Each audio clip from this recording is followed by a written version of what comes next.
There we go. The Lurking Fear by H.P. Lovecraft.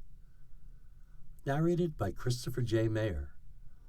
Production copyright 2016, Christopher J. Mayer.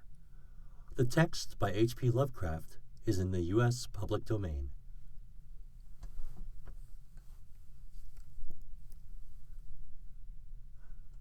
One, the shadow on the chimney. There was thunder in the air on the night I went to the deserted mountain atop Tempest Mountain. See, I messed up already. It's deserted mansion, not mountain. I told you guys I would, except I can't see anything.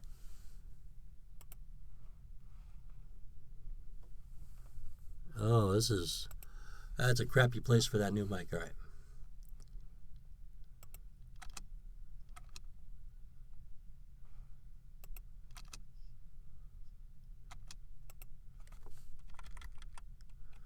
We'll just start there.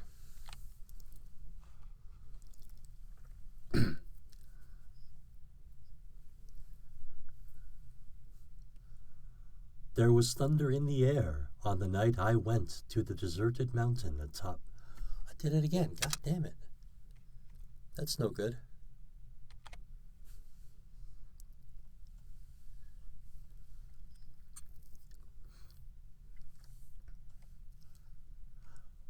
There was thunder in the air on the night I went to the deserted mansion atop Tempest Mountain to find the lurking fear. I was not alone, for foolhardiness was not then mixed with that love of the grotesque and the terrible which has made my career a series of quests for strange horrors in literature and in life. With me were two faithful and muscular men for whom I had sent when the time came. Men long associated with me in my ghastly explorations because of their peculiar fitness. We had started quietly from the village because of the reporters who still lingered about after the eldritch panic of a month before, the nightmare-creeping death. Later, I thought, they might aid me, but I did not want them then. Would to God I had let them share the search, that I might not have had to bear the secret alone for so long. To bear it alone for fear the world would call me mad or go mad itself at the demon implications of the thing. Now that I am telling it anyway, lest the brooding make me a maniac, I wish I had never concealed it. For I, and I only, know what manner of fear lurked on that spectral and desolate mountain. In a small motor car, we covered the miles of primeval forest and hill until the wooded ascent checked it. The country bore an aspect more than usually sinister as we viewed it by night and without the accustomed crowds of investigators, so that we were often tempted to use the acetylene headlight despite the attention it might attract. It was not a wholesome landscape after dark, and I believe I would have noticed its morbidity even had I been ignorant of the terror that stalked there. Of wild creatures there were none.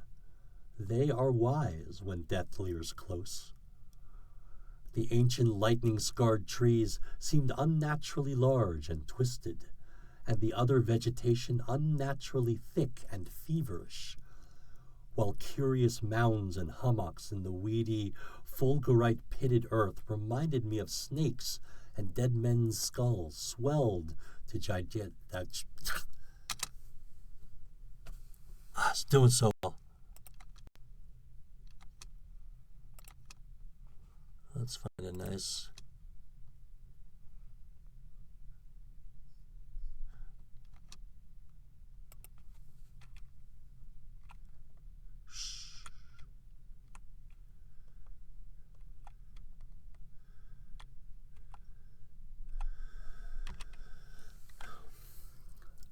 In the weedy, fulgurite-pitted earth reminded me of snakes, and dead men's skulls swelled to gigantic proportions. fear had lurked on Tempest Mountain for more than a century. This I learned at once from newspaper accounts of the catastrophe which first brought the region to the world's notice. The place is a remote, lonely elevation in that part of the Catskills where Dutch civilization once feebly and transiently penetrated, leaving behind as it receded only a few mined mansions and a degenerate squatter population inhabiting pitiful hamlets on isolated slopes. Normal beings seldom visited the locality till the state police were formed, and even now only infrequent troopers patrol it. The fear, however, is an old tradition throughout the neighboring villages.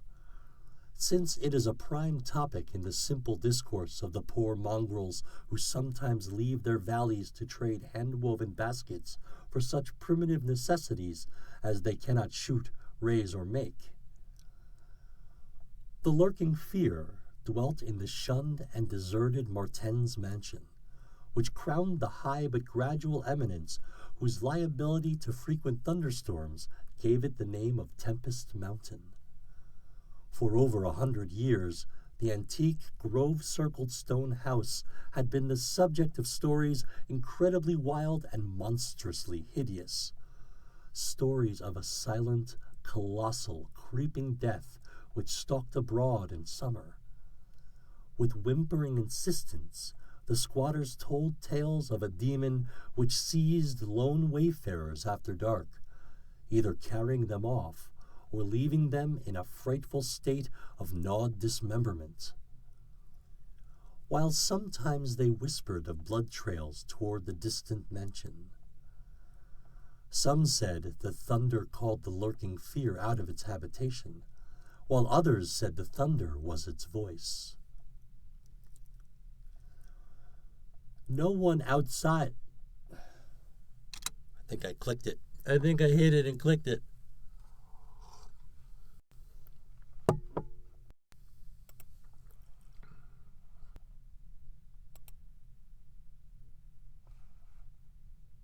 Yeah, it's all right. Nobody's watching. Ha ha!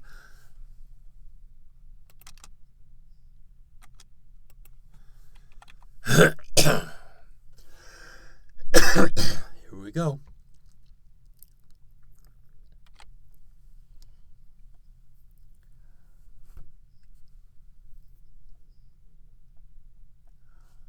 No one outside the backwoods had believed these varying and conflicting stories, with their incoherent, extravagant descriptions of the half-glimpsed fiend. Yet not a farmer or villager doubted that the Martens Mansion was ghoulishly haunted. Local history forbade such a doubt, although no ghostly evidence was ever found by such investigators as had visited the building after some especially vivid tale of the This is going to be one of those sessions where I'm having trouble till I get into it. All right.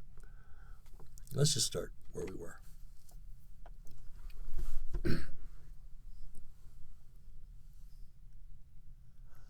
No one outside the backwoods had believed these varying and conflicting stories, with their incoherent, extravagant descriptions of the half-glimpsed fiend. Excuse me.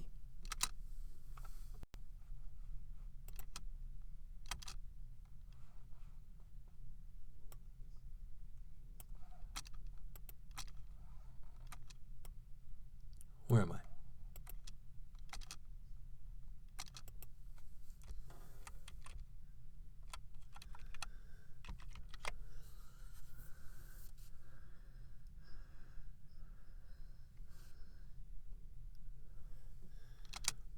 There's no D there.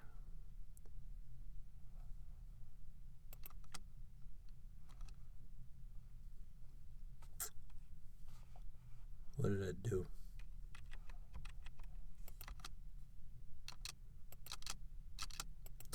There it is. Start over here.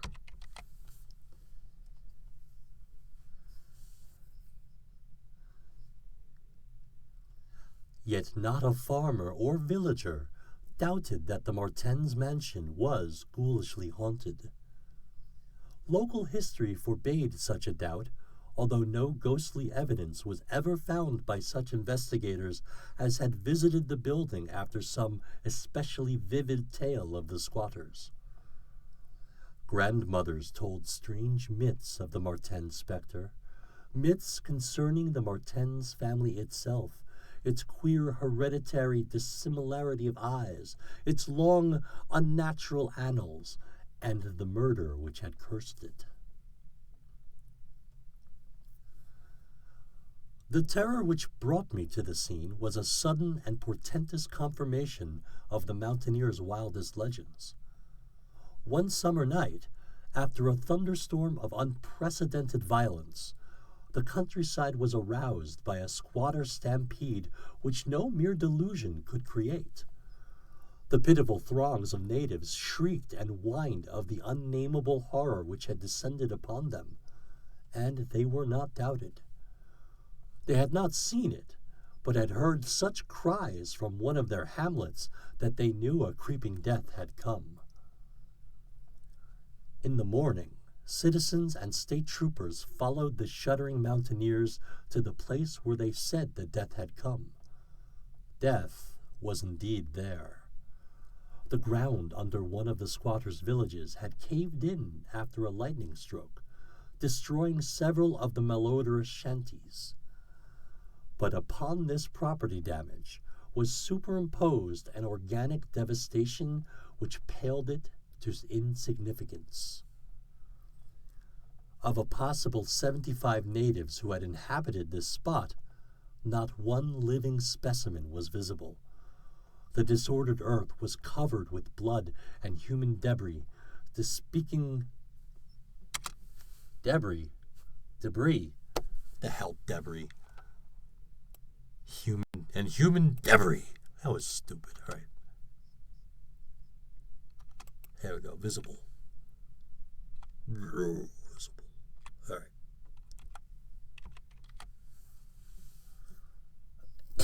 Not one living specimen was visible. The disordered earth was covered with blood and human debris, bespeaking too vividly the ravages of demon teeth and talons. Yet no visible trail led away from the carnage. That some hideous animal must be the cause, everyone quickly agreed.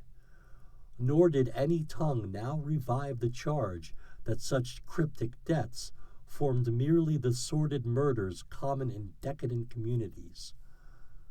That charge was revived only when about 25 of the estimated population were found missing from the dead.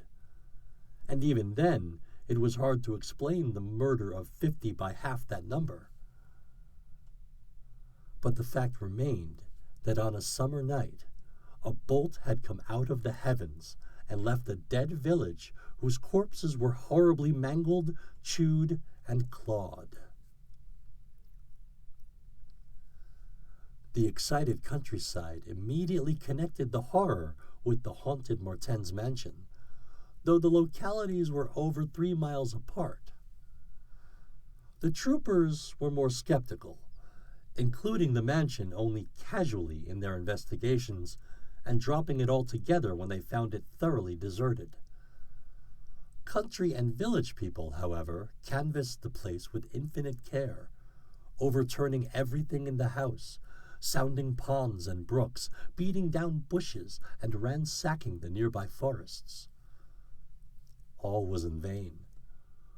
The death that had come had left no trace save destruction itself.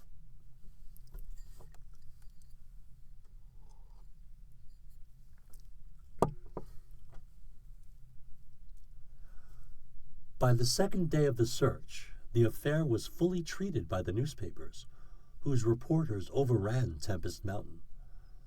They described it in much detail and with many interviews to elucidate the horror's history as told by local grandams. I followed the accounts languidly at first, for I am a connoisseur in horrors, but after a week I detected an atmosphere which stirred me oddly, so that on August 5th, 1921, I registered among the reporters who crowded the hotel at Lefferts Corners, the nearest village to Tempest Mountain, and acknowledged headquarters of the searchers. 3 weeks more, and the dispersal of the reporters left me free to begin a terrible exploration based on the minute inquiries and surveying with which I had meanwhile busied myself. So on this summer night, while distant thunder rumbled, I left the motor car. I left the silent motor car.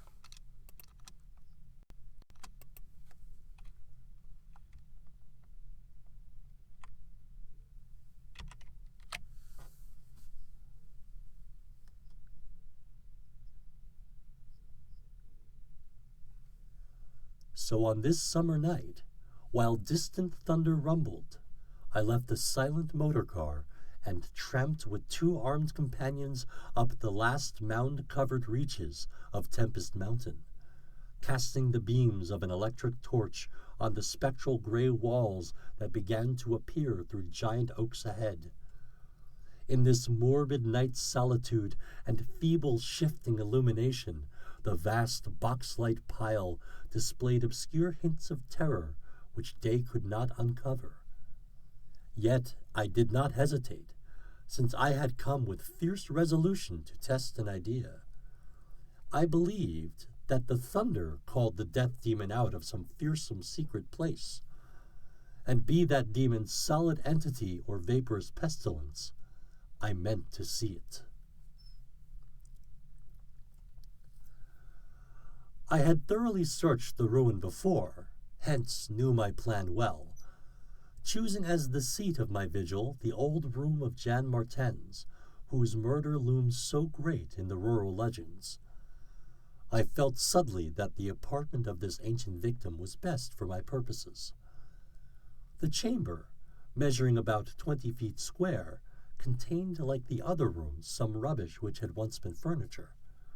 It lay on the 2nd story, on the southeast corner of the house, and had an immense east window and a narrow south window, both devoid of panes or shutters. Opposite the large window was an enormous Dutch fireplace with scriptural tiles representing the prodigal son, and opposite the narrow window was a spacious bed built into the wall.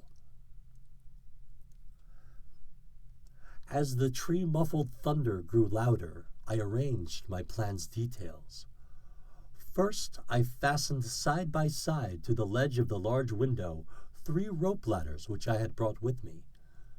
I knew they reached a suitable spot on the grass outside, for I had tested them.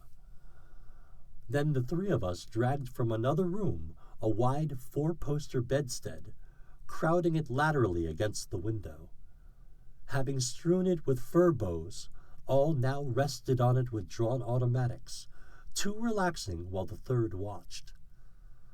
From whatever direction the demon might come, our potential escape was provided. If it came from within the house, we had the window ladders. If from outside, the door and the stairs. We did not think, judging from precedent, that it would pursue us far, even at worst. I watched from midnight to 1 o'clock, when in spite of the sinister house, the unprotected window, and the approaching thunder and lightning, I felt singularly drowsy. I was between my 2 companions, George Bennett being toward the window and William Toby toward the fireplace. Bennett was asleep, having apparently felt the same anomalous drowsiness which affected me, so I designated Toby for the next watch, although even he was nodding. It is curious how intently I had been watching the fireplace. The increasing thunder must have affected my dreams, for in the brief time I slept, there came to me apocalyptic visions. Once I had partly awaked, probably because the sleeper toward the window had restlessly flung an arm across my chest. I was not sufficiently awake to see whether Toby was attending to his duties as sentinel, but felt a distinct anxiety on that score. Never before had the presence of evil so poignantly oppressed me. Later I must have dropped asleep again, for it was out of a phantasmal chaos that my mind leaped when the night grew hideous with shrieks beyond anything in my former experience or imagination.